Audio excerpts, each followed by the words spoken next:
Welcome to Shikshak Mitra. ഇന്ന് നമ്മൾ discuss ചെയ്യാനായിട്ട് പോകുന്നത് SCERT 10th സ്റ്റാൻഡേർഡിലെ ഹിന്ദി ടെക്സ്റ്റ് ബുക്കിലെ സെക്കൻഡ് ചാപ്റ്റർ ആയിട്ടുള്ള ജിന്ദഗി കാ സഫറാണ്. അപ്പോൾ ജിന്ദഗി കാ സഫറിലെ നമുക്ക് പഠിക്കാൻ ആയിട്ടുള്ളത് 3 ഹൈക്കുകളാണുള്ളത്. അപ്പോൾ ആ ഒരു വീഡിയോയിലേക്ക് കടക്കുന്നതിന് മുൻപായിട്ട് നിങ്ങൾ ഈ ചാനൽ ആദ്യമായാണ് കാണുന്നതെങ്കിൽ ഇപ്പോൾ തന്നെ സബ്സ്ക്രൈബ് ചെയ്യുക. തുടർന്നുള്ള വീഡിയോസ് ലഭ്യമാകുന്നതിനായി ബെൽ ഐക്കൺ കൂടി ഇനേബിൾ ചെയ്യുക. അപ്പോൾ ഇനി നമുക്ക് ചാപ്റ്ററിലേക്ക് കടക്കാം. അപ്പോൾ ഹൈക്കു നിങ്ങൾ കേട്ടിട്ടുണ്ടായിരിക്കും, കാരണം 9th നിങ്ങൾക്ക് ഹൈക്കു പഠിക്കാനൊക്കെ ഉണ്ടായിരുന്നു. ഹൈക്കു എന്ന് വെച്ചാൽ ഒരു ചാപ്റ്ററായിട്ടല്ല, അല്ലാതെ ഏതെങ്കിലും യൂണിറ്റിൻ്റെയൊക്കെ ഭാഗമായിട്ട് ഹൈക്കു ഒക്കെ നിങ്ങൾക്ക് വന്നിട്ടുണ്ട്. അപ്പോൾ ഈ ഹൈക്കു എന്താണെന്ന് ഞാനൊന്ന് ചെറിയ രീതിയിൽ പറയാം. എന്താണ് ഹൈക്കു എന്ന് വെച്ചാൽ ഒരു ജാപ്പനീസ് അല്ലെങ്കിൽ ജപ്പാനിലുള്ള ഒരു ജാപ്പനീസ് രീതിയിലുള്ള ചെറിയ ഒരു കവിതാ രൂപമാണ് ഹൈക്കു എന്ന് പൊതുവെ അറിയപ്പെടുന്നത്. ഈ ഹൈക്കു കവിതാരൂപമാണെന്ന് നമ്മൾ പറയുമെങ്കിലും വലിയ കവിതകൾ പോലെയൊന്നും അല്ല കേട്ടോ. അതായത് ഇതിനകത്ത് 17 വാക്കുകൾ അടങ്ങുന്ന ഒരു കുഞ്ഞു കവിതയാണ്. അതായത് 3 വരികളിലായിട്ട് 17 വാക്കുകൾ മാത്രമേ ഈ ഹൈക്കുവിന് ഉണ്ടാകാറുള്ളൂ. അപ്പോൾ ഏത് ഹൈക്കു എടുത്താലും നമുക്ക് ചെക്ക് ചെയ്ത് നോക്കിയാൽ അറിയാൻ പറ്റും. 3 ലൈൻസായിട്ട്, അതായത് 5, 7, 5 എന്നുള്ള രീതിയിൽ. അതായത് ആദ്യത്തെ ലൈനിൽ 5 വാക്കുകൾ അക്ഷരങ്ങളാണെങ്കിൽ രണ്ടാമത്തെ ലൈനിൽ 7 അക്ഷരങ്ങളായിരിക്കും, മൂന്നാമത്തെ ലൈനിൽ 5 അക്ഷരങ്ങളായിരിക്കും. അങ്ങനെ 5, 7, 5 എന്നുള്ള ഒരു ക്രമത്തിൽ ആയിരിക്കും ഹൈക്കു അറേഞ്ച് ചെയ്തിട്ടുണ്ടാവുക. അതായത് അക്ഷരങ്ങളുടെ എണ്ണമാണ് കേട്ടോ ഞാൻ പറഞ്ഞത്. അപ്പോൾ അങ്ങനെ 17 അക്ഷരങ്ങളായിരിക്കും ടോട്ടൽ ഹൈക്കുവിനകത്ത് ഉണ്ടാകാറുള്ളത്. അതിനകത്ത് കൂടുതലും ഈ ഹൈക്കു പ്രതിപാദിക്കുന്ന വിഷയങ്ങൾ പ്രകൃതിയും അതുപോലെ വർത്തമാന കാലത്തിൽ നടക്കുന്ന അനുഭവങ്ങളോ അല്ലെങ്കിൽ ആ സംഭവങ്ങളോ ഒക്കെ പ്രതിനിധീകരിച്ചിട്ടുള്ള ഹൈക്കുകളാണ് സാധാരണയായിട്ട് ഉണ്ടാകാറുള്ളത്. അപ്പോൾ അത്തരത്തിലുള്ള 3 ഹൈക്കു ആണ് നമുക്കിവിടെ പഠിക്കാനായിട്ടുള്ളത്. വളരെ സിമ്പിളായിട്ടുള്ള 3 ഹൈക്കു. അപ്പോൾ നമുക്ക് ഓരോന്നായിട്ട് നോക്കാം. ആദ്യത്തെ ഹൈക്കു എന്ന് പറയുന്നത് നോക്കിക്ക്, സുരംഗമ യാദവിൻ്റെ ഹൈക്കു ആണ്. അപ്പോൾ അതിനകത്ത് നോക്കിയാൽ നിങ്ങൾക്ക് അക്ഷരങ്ങളൊന്ന് എണ്ണിയാൽ നിങ്ങൾക്ക് മനസ്സിലാവും. ആദ്യത്തെ ലൈനിൽ 5 അക്ഷരങ്ങളാണുള്ളത്, രണ്ടാമത്തേൽ 7 അക്ഷരങ്ങളുണ്ട്, മൂന്നാമത്തെ ലൈനിൽ 5 അക്ഷരങ്ങളാണ്. മൊത്തം ടോട്ടൽ എത്ര? 17 അക്ഷരങ്ങൾ അടങ്ങിയിട്ടുണ്ട്. അപ്പോൾ ആദ്യത്തെ ഹൈക്കു ഒന്ന് വായിക്കാം. सूखा या बाढ़ साहब के आंगन सदा फुहार. സൂഖ എന്ന് വെച്ചാൽ വരൾച്ച, ഡ്രൗട്ട് ഉണ്ടല്ലോ, വരൾച്ച. ബാഡ് എന്ന് വെച്ചാൽ വെള്ളപ്പൊക്കം, ഫ്ലഡ്. സാഹബ് എന്ന് പറഞ്ഞാൽ നിങ്ങൾക്ക് മനസ്സിലായിട്ടുണ്ടാവുമല്ലോ, വലിയ ആൾ അല്ലെങ്കിൽ എന്താണ് പ്രഭു, ഉയർന്ന ഉദ്യോഗസ്ഥനെന്നോ അല്ലെങ്കിൽ വലിയ ഉയർന്ന ഒരു സമ്പന്നനായിട്ടുള്ള ഒരു വ്യക്തി ഒക്കെ നമ്മൾ സാഹബ് എന്ന് പറയാറുണ്ട് അല്ലേ. അപ്പോൾ അങ്ങനെ. അടുത്ത ആങ്കൻ എന്ന് വെച്ചാൽ എന്താണ്? മുറ്റം. സദാ എന്ന് പറഞ്ഞാൽ എപ്പോഴും. ഫുഹാർ എന്ന് പറഞ്ഞാൽ എന്താണ്? ചാറ്റൽ മഴ അല്ലെങ്കിൽ എന്താണ്? സമൃദ്ധിയുടെയും സുഖത്തിൻ്റെയൊക്കെ ഒരു പ്രതീകമായിട്ടും ഈ ഫുഹാറിനെ നമുക്ക് എടുക്കാം. അപ്പോൾ മൊത്തത്തിൽ ഈ ഒരു കവിതയുടെ മീനിങ് എന്താണെന്ന് വെച്ചാൽ സൂഖ യാ ബാഡ് സാഹബ് കെ ആംഗൻ സദാ ഫുഹാർ. അതായത് എന്താണ്? ഒരു പുറത്ത് കടുത്ത വരൾച്ചയോ വെള്ളപ്പൊക്കമോ ഒക്കെ കാരണം സാധാരണ ജനങ്ങളൊക്കെ ദുരിതം അനുഭവിക്കുകയായിരിക്കും ചിലപ്പോൾ, അല്ലെ. വലിയ വെള്ളപ്പൊക്കവും വരൾച്ചയൊക്കെ ഉണ്ടാകുമ്പോൾ എന്താണ്? സാധാരണ ആൾക്കാരെന്ത് ചെയ്യും? അതിൻ്റെ പാർശ്വഫലങ്ങൾ അനുഭവിക്കുക അവർ, അല്ലേ. ദുരിതങ്ങൾ അനുഭവിക്കുന്നുണ്ടാവും. ആ ദുരിതം അനുഭവിക്കുന്ന ആ സമയം എന്ത് ചെയ്യാണ്? സമ്പന്നരായ ആളുകൾ എന്ത് ചെയ്യും? അവരുടെ വീട്ടുമുറ്റത്ത് എപ്പോഴും എന്താണ്? സുഖലോലുപതയുടെയും സമൃദ്ധിയുടെയും ഒക്കെ ചാറ്റൽ മഴ പെയ്തിറങ്ങുന്നു എന്നാണ് ഇവിടെ പറയുന്നത്. അതായത് ഒറ്റ വാക്കിൽ പറഞ്ഞാൽ സമൂഹത്തിലെ വലിയ അസമത്വത്തെയാണ് ഈ ഒരു ഹൈക്കുവിലൂടെ കാണിക്കുന്നത്. ആരാണ് കാണിക്കുന്നത്? നമുക്ക് സുരംഗമ യാദവ് എന്ന് പറയുന്ന ആ ഒരു വ്യക്തിയാണ് ഈ ഹൈക്കു രചിച്ചിട്ടുള്ളത്. അപ്പോൾ എന്താണ്?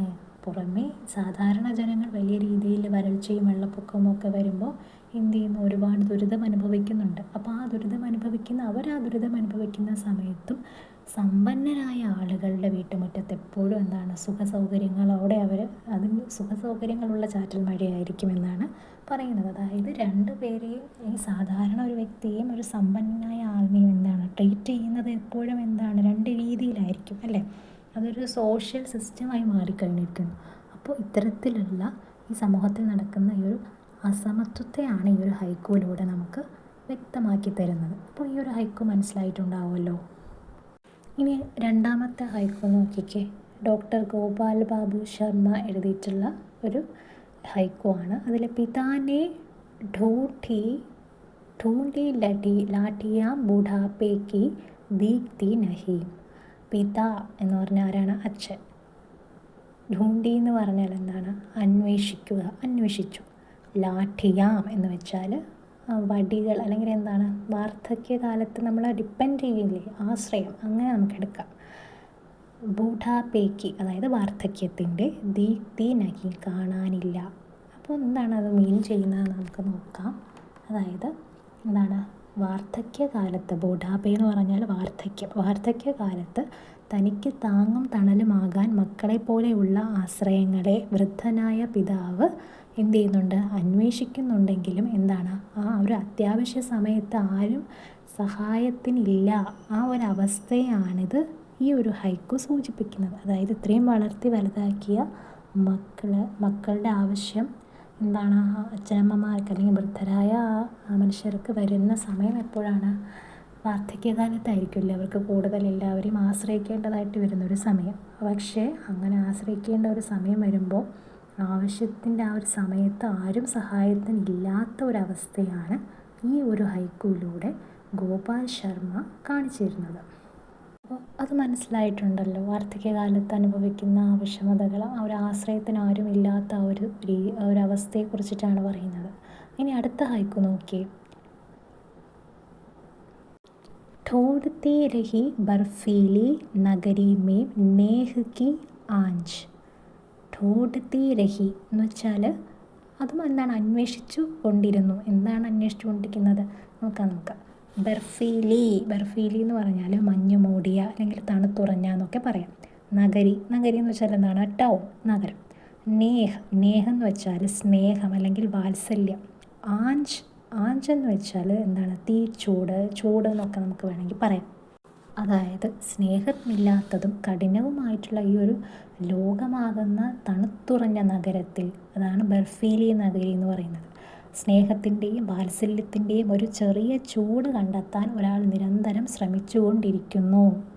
മനസ്സിലായോ? എന്ന് വെച്ചാൽ എന്താണ്, നഗരം അല്ലെങ്കിൽ എന്താണ്, ടൗൺ എന്ന് പറയുന്നത് എപ്പോഴും തിരക്ക് പിടിച്ച ഒരു അന്തരീക്ഷവും ചുറ്റുപാടും ഒക്കെ ഉള്ളൊരു സ്ഥലമാണല്ലേ. അവിടെ എന്താണ്, ആർക്കും ആരെയും സ്നേഹിക്കാനോ എന്താണ് സംരക്ഷിക്കാനോ ഒന്നുമുള്ള ഒരു സമയം അവിടെ ആർക്കും ഇല്ല. അവരെന്താണ് എപ്പോഴും തിരക്ക് പിടിച്ച ഓട്ടങ്ങളിലും ജോലികളിലും ഒക്കെ ആയിരിക്കും. അപ്പോൾ അങ്ങനെയുള്ള സ്നേഹമില്ലാത്തൊരു ലോകമാകുന്ന ആ ഒരു നഗരത്തിൽ എന്താണ്, ചെറിയ ഒരു ചൂട്, അതായത് സ്നേഹത്തിൻ്റെയും വാത്സല്യത്തിൻ്റെയും ചെറിയ ഒരു ചൂട് എവിടെയെങ്കിലും ഉണ്ടോ എന്ന് കണ്ടെത്താൻ ഒരാൾ അങ്ങനെ നിരന്തരം ശ്രമിച്ചുകൊണ്ടിരിക്കുന്നു എന്നാണ് പറയുന്നത്. ആ നഗരത്തിൻ്റെ തിരക്ക് പിടിച്ച ആ ഒരു അവസ്ഥയിൽ സ്നേഹിക്കാനൊന്നും ആർക്കും സമയമില്ല.